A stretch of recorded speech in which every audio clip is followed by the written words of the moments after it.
Hello, this is Brett Ashmeade-Hawkins, and this is the third video in my new series on YouTube called The Inconvenient Truth.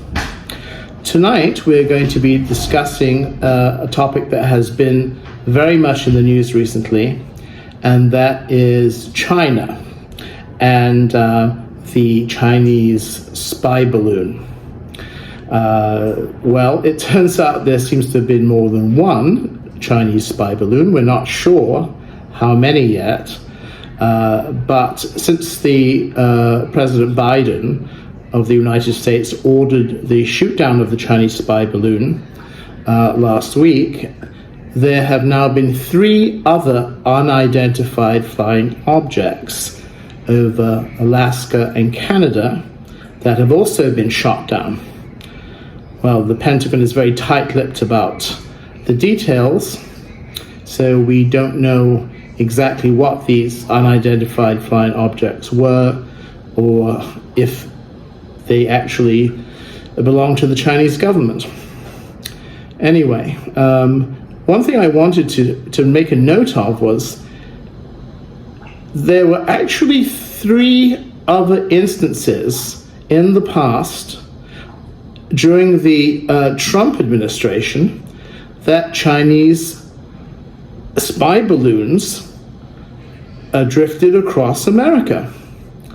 And for some reason, the Pentagon did not detect them, but when they finally did, they notified the Biden administration after Trump was out of office, which I just don't understand how they didn't know before or why they didn't notify the Trump administration. I mean, you know, the Pentagon receives hundreds of billions of dollars every year. In fact, the budget for this year, 2023, is nearly $775 billion. That's $30 billion more than last year, 2022.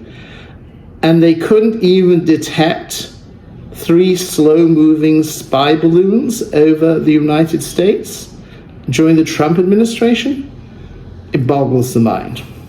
Anyway, I don't particularly want to discuss these spy balloons. It's just a lead into what I wanted to discuss, which is the growing Chinese global expansion. The Chinese Communist government has made a huge effort over the past 15 years to expand into various countries around the world. And they're very clever in the way they have done this. Unlike European powers, such as Britain, France, Portugal, Spain, and Holland, who established great empires from the 16th century down to the early 20th century. The Chinese do not invade countries and take over their sovereignty, unless, of course, you count Tibet, which was an outrageous example of Chinese expansion, which no one seemed to question. So the Chinese have a much more subtle approach. Unlike the Americans, who are very generous giving aid to third world countries, but who want all sorts of strings and conditions attached, and who try and push their ideology of democracy onto them, the Chinese don't care about the politics in these third world countries. All they are interested in is the natural resources and their strategic value. So it's a much, much more subtle approach. What the Chinese usually do is they'll go into a third world country and they'll say to the political leaders, we can build a road for you or a highway for you, and we'll do it for free. We'll give it to you as a gift. And of course, third world politicians have never been known for turning down offers of free money, as they see it. So they're like, oh, wonderful, So then the Chinese, they'll go ahead and they'll build a highway or some roads. They won't use local workers, of course. They never employ locals. They will bring in all their supplies and all their workers from China. And these Chinese workers will be kept in segregated camps, so they can't mix with the local people, probably because the Chinese Communist government is afraid that they might defect, and they don't want them to be otherwise influenced by any outside ideas of democracy. So once they have got their foot in the door, so to speak, then the Chinese government will say to the third world politicians, we think you need a hydroelectric dam, or we think you need an international airport, or we think you need a new international shipping port. And it doesn't take much for the third world politicians to agree with them, because they think, oh well, we're going to benefit from this. They're going to give it to us for free. Well, not exactly. The Chinese will make an offer to these governments, and they'll say, well, we will build these for you, and we will not require any money up front. We will build it for you now at no cost to you. You don't need to pay in the beginning, but the cost of the construction we will regard as a long-term low-interest loan. And usually these third world politicians, they jump at the chance, to have a new hydroelectric dam or an international airport or a new international shipping port. The problem is that the Chinese have thus, acquired leverage over these third world governments, and so that they can pretty much call the shots, because those governments are now deeply in debt to them. You have to look no further than Sri Lanka, which is an economy that has completely collapsed now, and they are in thrall to the Chinese. And the Chinese government uses this leverage to suggest that maybe, they could use the international airport, as a refueling base for their air force, or they can use the international shipping port as a safe harbor for their navy. So these projects do not come without a cost. The Chinese are establishing a global presence, and these third world countries around the world are going to be strategic stepping stones for them. I don't think that the local people, ordinary people in these countries, really realize that. Maybe a few people do, but there has been a stifling of any sort of dissent that might upset the apple cart. We should not forget that China is a brutal communist dictatorship. It is so popular amongst certain people on the left that say, oh, China, look at China, it's a huge success story, they have a capitalist economy. It's not that bad after all. But China is incredibly brutal, and it's a dictatorship. The economy might be capitalist in style, but the politics are straight out of Mao's Cultural Revolution. There is no dissent allowed.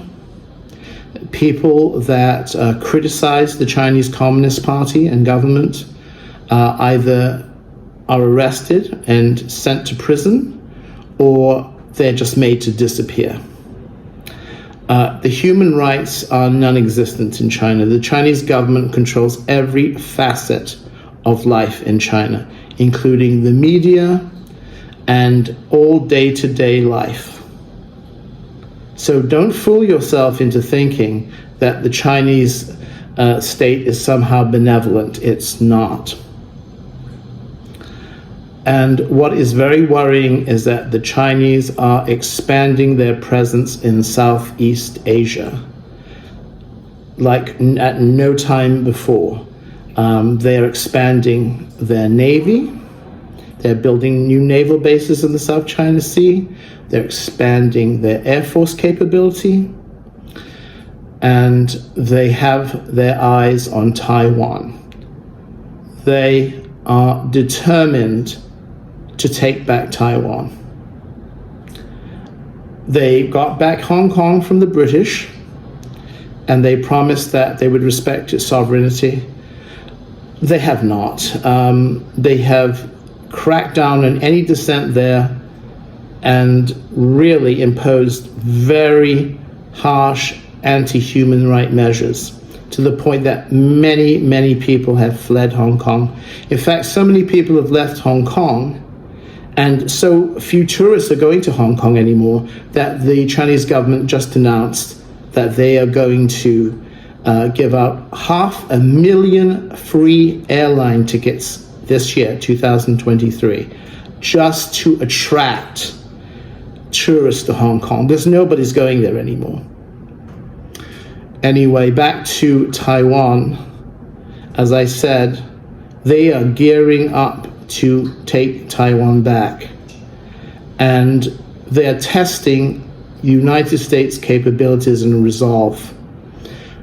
Just last week, the United States, in trying to counter this growing power of China in Southeast Asia, the US government came to an agreement with President Marcos of the Philippines that would allow them to occupy their former military, naval, and air bases in the Philippines.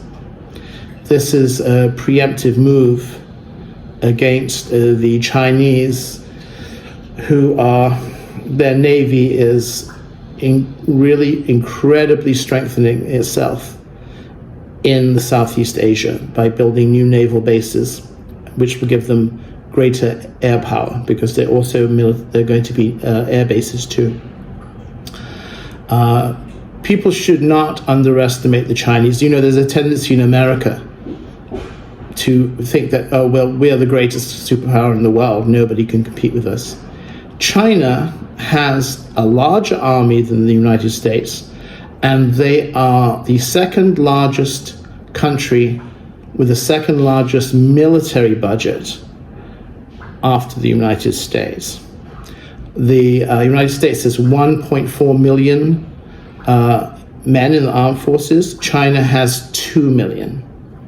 And their Air Force and their Navy are rapidly expanding. So I would urge Americans to not underestimate the Chinese Communist government and to be very cautious about the future in dealing with them. Now, before I end, just one thing I want to say. I hope that this video has not come across as anti-Chinese. It's anti-Chinese government, meaning the brutal communist government of mainland China. It is not against the Chinese people, who unfortunately are suffering under an absolutely horrendous communist dictatorship.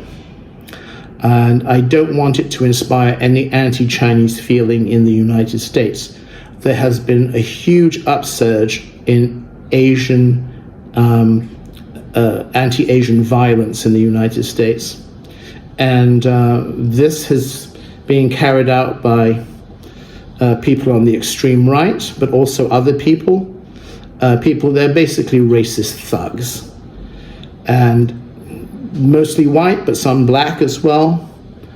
And it is absolutely disgusting. Many elderly Asians have been attacked, and all because of rhetoric, most of it coming from the right, blaming the Chinese for the COVID pandemic. So I want to reiterate, this is not against the Chinese people. This is a warning about the Chinese Communist government. Thank you. This has been Brett Ashmeade-Hawkins with The Inconvenient Truth. If you want to do a good deed today, go to the caption below my video and help feed homeless children. Just click on the link and it will take you to the site where you can help feed homeless children. Just a small donation of $5 will buy a hot meal for a hungry homeless child. Thank you again, and God bless you.